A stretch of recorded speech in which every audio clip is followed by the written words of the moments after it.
नमस्कार सर्वांना. श्री स्वामी समर्थ. उद्या 5 नोव्हेंबर 2025 वार बुधवार. उद्या त्रिपुरारी पौर्णिमा आहे. तर त्रिपुरारी पौर्णिमा या पौर्णिमेला कार्तिक पौर्णिमा किंवा देव दिवाळी असं देखील म्हणतात.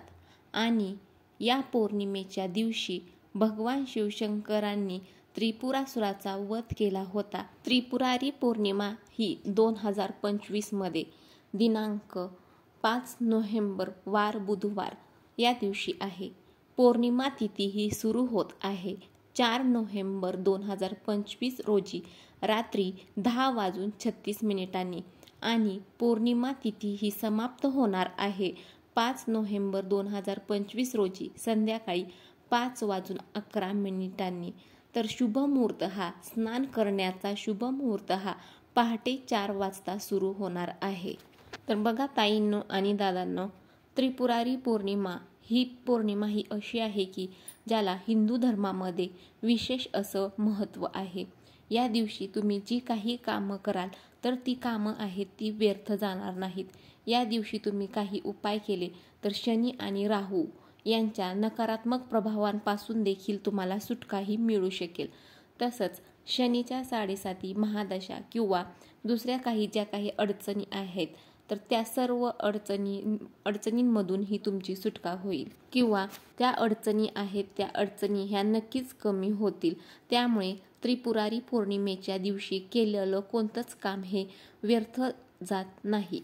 सर्वात पहिले तर तुम्हाला त्रिपुरारी पौर्णिमेच्या दिवशी तुम्ही भगवान शिवशंकरांची पूजा करायची आहे आणि शिवलिंगाला पाणी, दूध आणि बेलाची पानं ही अर्पण करायची आहेत. भगवान शिवशंकरांची अगदी मनापासून मनोभावे पूजा करायची आहे आणि शिवलिंगाला पाणी, दूध आणि बेलाची पानं ही अर्पण करायची. त्यानंतर शनिदेव हे भगवान शंकरांचे मोठे भक्त आहेत. कार्तिक पौर्णिमेला शंकरांची पूजा केल्यामुळे शनिदेवांचं नकारात्मक प्रभाव आहे तर तो नकारात्मक प्रभाव हा कमी होईल आणि शिवशंकरांची पूजा केल्याने राहू आणि केतूचे नकारात्मक प्रभाव देखील दूर होण्यासाठी मदत होते. तर त्रिपुरारी पौर्णिमेला तुम्ही फक्त 108 वेळा ओम नमः शिवाय हा जप करायचा आहे. तर तुम्ही तो जप केल्यास तुमच्या ज्या काही अडचणी आहेत त्या अडचणी देखील कमी होतील. त्रिपुरारी पौर्णिमेच्या दिवशी तुम्हाला कावळ्याला एक वस्तू खाऊ घालायची आहे. तर या दिवशी कावळ्यांना तुम्हाला ती वस्तू खाऊ घालायची आहे.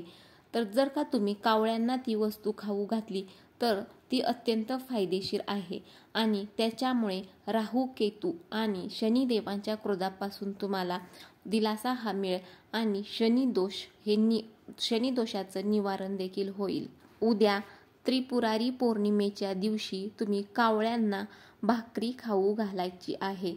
जर तुम्ही कावळ्यांना उद्या पौर्णिमेच्या दिवशी भाकरी खाऊ घातली तर तुमचा जो काही शनी दोष आहे किंवा जो काही तुमच्यावरती शनीचा प्रभाव आहे तर तो शनी दोष हा कमी होण्यासाठी मदत होईल.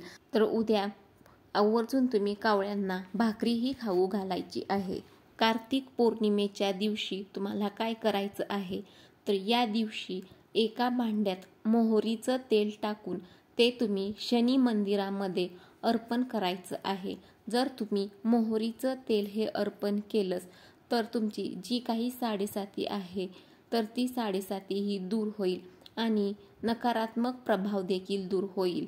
कार्तिक पौर्णिमेच्या दिवशी हनुमान चालीसाचे पठण केल्यामुळे देखील खूप फायदे होतात. शनिदेव हे नेहमीच लाडक्या भाविकांवर आशीर्वाद हे वर्षाव करत असतात. तुम्ही जर का या दिवशी हनुमानांची पूजा केली तर भक्तीने हनुमान चालीसाचे पठण केले तर तुम्हाला शुभ फळ हे देखील मिळेल.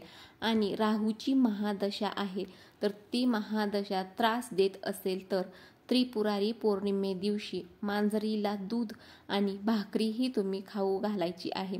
जर तुम्ही मांजरीला दूध आणि भाकरी खाऊ घातली तर राहूचं प्रतिकूल परिणाम हे कमी होण्यासाठी मदत होईल.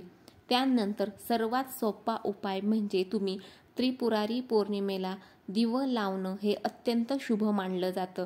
कारण दिवं लावणं हे ग्रहांच्या नकारात्मक प्रभावांपासून वाचवण्यास मदत करते. तर त्या दिवशी काय करायचं आहे तुम्हाला, तर कार्तिक पौर्णिमेच्या दिवशी तुम्हाला संध्याकाळी मंदिर, तलाव किंवा नदीमध्ये दिवे हे लावायचे आहेत. तसंच या दिवशी तुम्ही आवर्जून कावळ्यांना भाकरी ही खाऊ घालायची आहे. त्रिपुरारी पौर्णिमेच्या दिवशी तुम्ही हे कोणतंही एक काम करा तर ते तुमचं केलेलं काम हे वाया जाणार नाही. आणि जर तुम्ही कावळ्याला भाकरी खाऊ घातली तर तुमचा शनी दोष हा कमी होण्यासाठी नक्कीच मदत होईल. त्यानंतर मोहरीचं तेल देखील तुम्ही दान करायचं आहे. या दिवशी दीपदान करण्याला देखील तितकंच महत्त्व आहे. तर तुम्ही त्रिपुरारी पौर्णिमेच्या दिवशी दीपदान देखील करायचं आहे. त्यानंतर दिव्यांची आरास करायची आहे. घराच्या समोर मंदिरांमध्ये दिवे हे लावायचे आहेत. माझ्या व्हिडिओमधील माहिती ही तुम्हाला माहितीपूर्ण वाटली असेल तर व्हिडिओला नक्की लाईक करा, शेअर करा आणि चॅनलला सबस्क्राईब देखील करा. श्री स्वामी समर्थ.